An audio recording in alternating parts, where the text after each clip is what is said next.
Endowment డిపార్ట్మెంట్కి సంబంధించిన ఆంధ్రప్రదేశ్లో ఏర్పడిన ఇంకా రాబోతుందనుకుంటా నోటిఫికేషన్కి సంబంధించి నేను ప్రత్యేకంగా కొన్ని క్లాసులు రికార్డ్ చేసి ఇవ్వడం జరిగింది.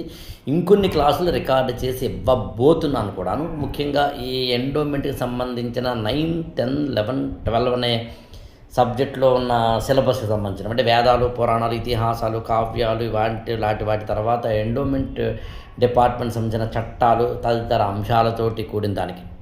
సో అందుకని దాన్ని నేను మీకు క్లాసెస్గా ఇస్తాను. మన యాప్లో ఈ గురుకులం ఫర్ ఐఏఎస్ అఖిల రాఘవేంద్ర ఈ గురుకులం ఫర్ ఐఏఎస్ అనే యాప్లో ప్లే స్టోర్లో యాప్ స్టోర్ అంటాం, అందులో ఎండోమెంట్ డిపార్ట్మెంట్కి సంబంధించిన క్లాసెస్ ఉన్నాయి, తీసుకోండి. లేదా ఆంధ్ర తెలంగాణ ఎన్రిచ్ ఎగ్జామ్స్ అని ఒక యాప్ ఉంది, అందులో కూడా ఉన్నాయి. రెండు ఒకటే, మనవే, రెండు ప్రైస్ ఒకటే, తేడా ఏం లేదు. ఏదో ఒకటి తీసుకోవచ్చు మీరు. డౌట్స్ ఉంటే డీటెయిల్స్ కోసం 8897826108కి ఫోన్ చేయండి. అన్నట్టు చెప్పడం మర్చిపోయాను, ఎండోమెంట్ డిపార్ట్మెంట్కి పర్చేస్ ద్వారా చేసిన వాళ్ళకి కొంత మెటీరియల్ ఇస్తున్నాను అండ్ టెస్ట్ సిరీస్ని ఫ్రీగా పెడుతున్నాను.